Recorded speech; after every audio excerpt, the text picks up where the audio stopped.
You recently announced your partnership with Seed Group and the private office. So when you look at the shape of the business from what it was before, how is this partnership going to add value to OpenLegacy? No, perfect. Thank you. And thank you for having us this morning or this afternoon. So obviously, this partnership comes in a very good time for us as an OpenLegacy, as a young company and a growing company in the technology software space, where we have been expanding international over the past few years, growing globally and bringing kind of innovation. And what essentially we do is we help exactly enterprise companies, especially those that have been around for some time and have complex business processes and clients, and they have rich operations. And now they have, I wouldn't say necessarily a gap, but they definitely have a challenge to bridge how they can move and bring all their business processes into the digital so they could benefit all the great things that new technologies and mobile and IoT and fintech and whatever is the right digital channel for them is bringing. So we are actually helping them bridge that gap or become digital literally overnight, overcome and be able to do and drastically accelerate their time to market by a factor of 10x and more. So for us, we're always looking for places where digital transformation, I would say, is a key initiative or a key component in the overall economy. And the region. And obviously, it's a no-brainer, as they say, that the UAE is at the heart, I would say, of that transformation, especially for the Southeast Asia and Europe. That definitely was a next step evolution as we continue to grow and expand globally. Fantastic. Yeah, I completely agree with pretty much everything you said. I think what would be interesting actually to know is, was there any particular reason that your team decided this was the right time to launch this partnership?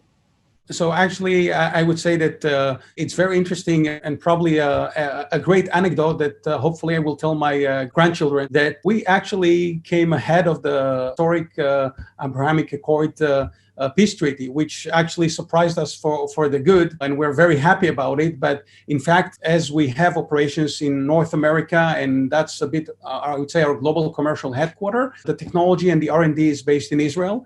So for us, we understand the value of this region and the potential and growth.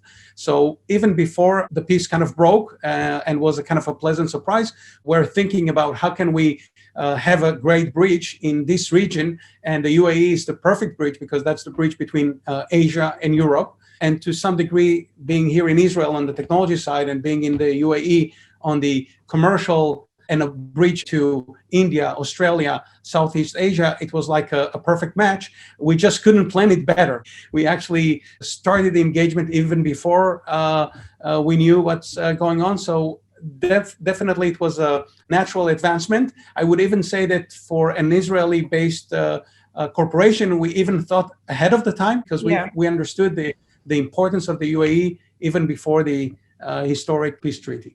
I completely agree with you because it was we started the partnership, and then it was like a natural preparation for this sort of peace treaty that was coming out. And then all of a sudden things started progressing really quickly. So I think that was a great decision on both parts. You explained a little bit about, why the UAE and why you felt that was the best move as a next step, especially to accelerate the growth into the region. Can you tell me a little bit more about what your goals and your long-term vision for the UAE is here?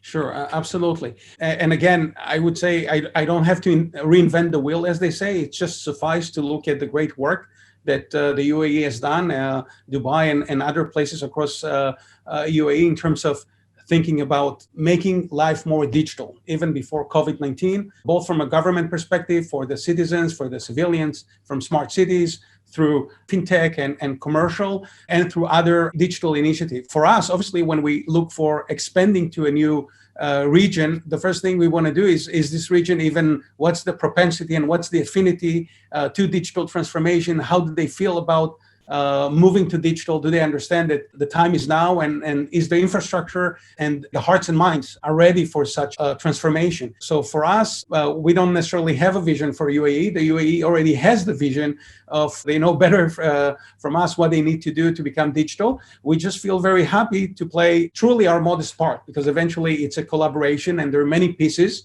And we don't do everything, but we are a software platform that is very, very efficient. So we can help the existing system integrators, the existing partners, and great technology that already exists in the UAE. So we are not coming and building everything digital. If you want to build everything digital from scratch, you probably can use other companies or what have you. But I think the UAE already has a sound base of from travel and transportation, commerce, logistics, and of course, the traditional oil and gas from the earlier years. So you already have the industries, you already have I would say, the workloads, the business processes, and now how you can make it a bit more, and of course, from a government perspective, how you make it more available to channels, citizens, partners, and to be able to consume services in a way that is agile, scalable, and that's kind of our small part that we can help with our software, automate and standardize a lot of those processes so you can move to digital without necessarily having to throw away all your past investments and your great processes that you already have in place.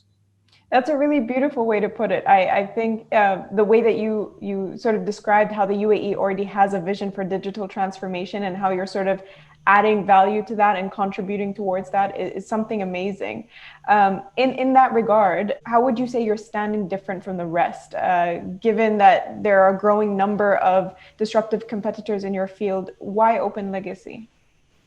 There are plenty of great innovation and startups and new companies in the digital space. And obviously we are one of them. But I think what's unique in OpenLegacy, and I think just looking at the name, and that's how we started at the time, it's like Open Sesame. OpenLegacy is like combining an oxymoron, because legacy is your legacies, your business processes, is everything that you do very well. It works. That's why you are in business. That's why you have clients. But then legacy and typically systems of records, infrastructure, the technology infrastructure that was known as legacy is really good and stable and secure, but it's not very scalable. It doesn't play very well with new emerging initiatives like digital and what have you. So how do you make it open? So legacy is really great, but it's closed. And we are open. So our technology, to cut to the chase, is really about focusing about the most toughest problem there is in the IT, in the information technology industry. How do you unlock the great value and processes that are already built in your legacy, but are encapsulated and were never actually planned to play with external digital or other parties? When a lot of, I would say, companies focus on the digital and bringing new innovation, we actually go deep into the ocean, if you will, and really get to the core. We kind of bypass all the different patches and middleware and different layers that were put over the years, and we actually go to the treasure, to your legacy treasure, to your business processes, and in a secure manner, we help you automatically encapsulate and bring it to the digital surface without having to spend years of manual coding or doing a lot of things that you have done or you used to do. So in that space, I would say there is very little innovation in the deep waters of the enterprise. There is, I would say, I wouldn't say necessarily little innovation, but there is very few players, and typically the traditional players. So you all know them, the large vendors, which of course we collaborate with most of them or all of them, but you don't see a lot of startups that have the passion to go and solve the problem from the core. They like to bring their innovation because there are new stuff on the new stuff, but we would like to take those new technologies and actually apply them as deep as we can. I think something that I can say for sure is through the time that the private office has been getting to know OpenLegacy and vice versa, every single time there seems to be something new to learn about OpenLegacy and the capabilities and really learn, how this can be implemented in the UAE market and create the opportunities, not just look for the opportunities in the market as well. So it's definitely been, a pleasure learning more every single time. So I appreciate the answer. Can you tell us a little bit more about your target clients and who will benefit from your product and service, and what vertical markets have benefited from your product until now? I would say, technology infrastructure companies, I've explained, helping to kind of unlock the value that lies in your infrastructure. We are kind of agnostic per se per industry, because in the end of the day, a system is a system in industry A, is a system in industry B.